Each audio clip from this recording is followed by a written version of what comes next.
துணை முதலமைச்சர் உதயநிதி ஸ்டாலின் செய்தியாளர்களை சந்திக்கிறார். அதனை நேரலையில் பார்க்கலாம். குழுக்களுக்கு வருடம் மணிமேகலை விருதுகள் கொடுக்கின்ற அந்த நிகழ்ச்சி போன வாரம் நடக்க வேண்டியது. எனக்கு சில உடல்நிலை பிரச்சனைனால ஒரு வாரம் தள்ளி இன்னைக்கு நடத்தியிருக்கிறோம்.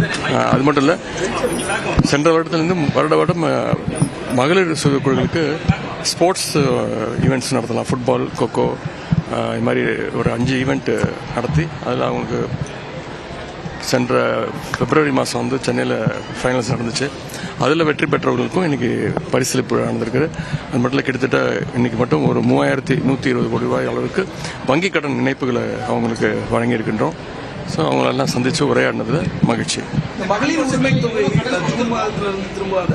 அதுக்கான முதலமைச்சர்கள் சட்டப்பேரவையில் அறிவிச்சாங்க. அதுக்கான முதல்கட்ட பணிகள்லாம் ஆரம்பிச்சாச்சு. விரைவில் அதுக்கான அறிவிப்பு வரும், தேதி அறிவிக்கப்படும். முறையாக அது சென்ற முறை எப்படி கரெக்டாக பண்ணப்பட்டதோ இந்த முறை அதில் விடுபட்டவங்களுக்கும் நிச்சயமாக வழங்கப்படும்.